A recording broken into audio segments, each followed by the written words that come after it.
Hiya Graeme, lovely to meet up with you on Thursday and spend the day working on your game and discussing other issues within the golf industry. It was really good, really enjoyed it and hope you got as much out of the day as I did.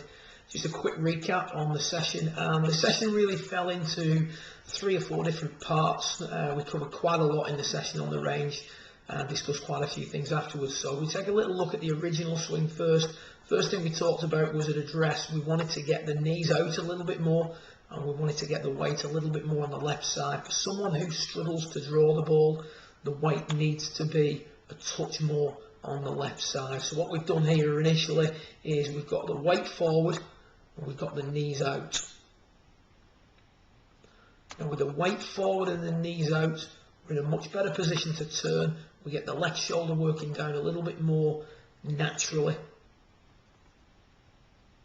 You can see there we're looking more stacked over the top of the golf ball at P4, top of the backswing.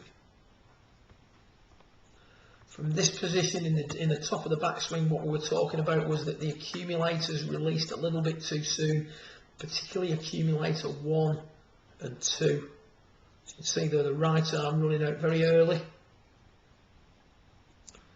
As the right arm runs out, the wrists, accumulator 2 unhinge. And when 1 and 2 run out, 3 starts to roll too much or too soon, and that closes the club face down and bends the path to the left. We also mentioned that right knee, when looking at it from down the line, never really returns into flexion. So remember, from the top of the backswing, the right knee should return into its address flex before then straightening. We discussed that. I think that's come largely through you hitting a lot of shots, focusing on straightening the right leg up. Good position at the top, down the line. Takeaway can still be worked on. You've got your previous online session to refer to in regards to that. So obviously we didn't linger too much on that during Thursday's session. But we've got to calm those accumulators down. We've also got to tidy up impact. You can see there is 1 and 2 run out. The elbows now start to divide, because when 1 and 2 run out, we start to widen the circumference of the swing. Release point's too far back, base of the swing is going to be behind the ball, so the elbows will divide to prevent the club digging in the ground. So with the weight more forward and the knees more out, straight away we make a much better move from P4 to P5.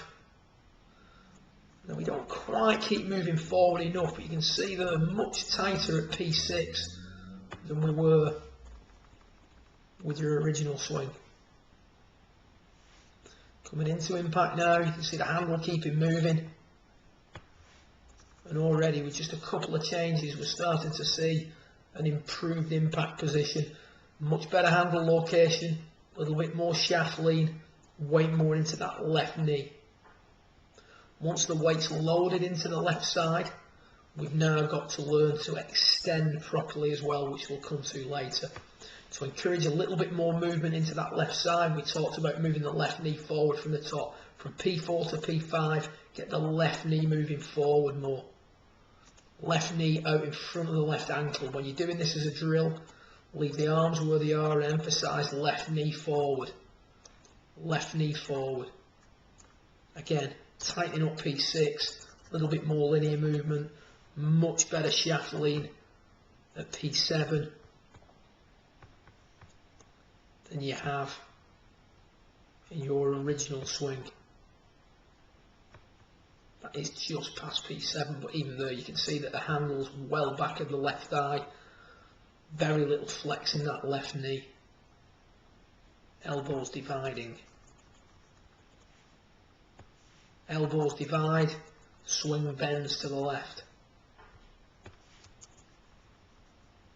Arms becoming a little bit straighter, but a lack of extension. You can see there that the flex in the left knee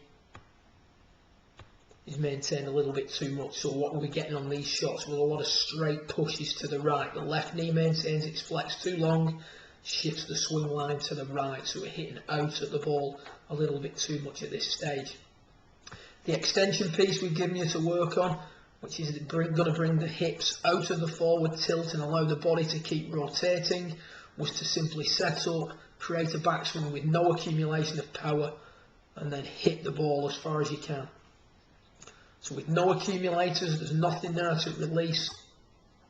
Look how much tidier that impact position is compared to your original position.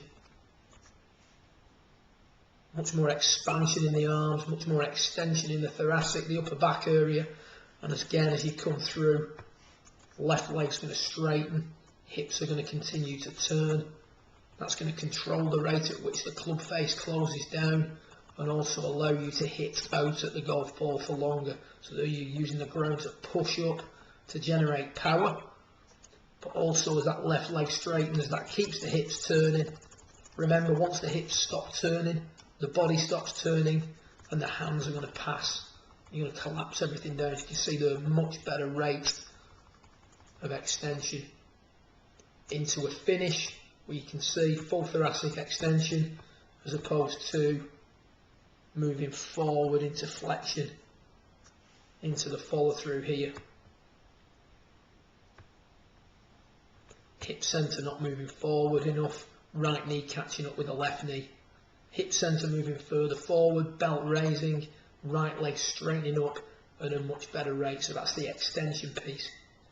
We then, towards the end of your session, talked about tidying up P7 and really getting a feel for that impact at speed. We've put the club on top of the cane, and your goal here is to simply hit in front of the cane. You can see in order to do that, the left knee has to load. So you can see that left knee moving forward much better. The linear movement controls the rate at which the accumulators release. So you can see from the top, there's no accumulator firing until P5. P2 loads a little bit more, which is very good. 1 starts to release, 2 starts to unload, 3 comes in incrementally during the downswing. Look how much shaft lean you got on that one. And for a guy who's not felt shaft lean for a long time, that's a great drill. Didn't have a great deal of extension on that, but we're not bothered. We're trying to work that piece in, P7 piece, in that position there. So just a quick recap on the pieces that we want. We want to improve your linear movement. We've got the setup, the weight forward and the knees out.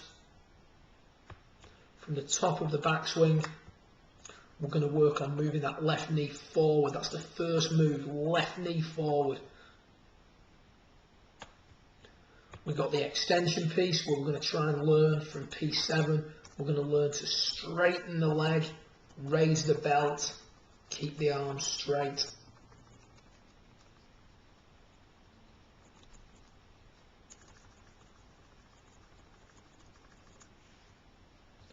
And then the P7 piece is simply trying to hit the ground in front of the cane, loading the accumulators more, getting out in front on top of the golf ball, maintaining 1 and 2 for longer, really tidying up P6. I mean, if you look at that P6 position compared to your original P6,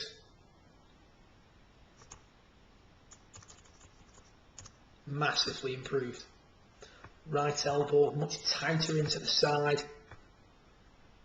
Angle between the wrist and the shaft maintained much better, much tighter circumference. And the body's going, the handle's going to keep leading rather than the club head getting thrown away and the elbows dividing. Great work, great session. It was a lovely day and I'd love to do it again sometime. Good luck with it, keep in touch and happy golfing.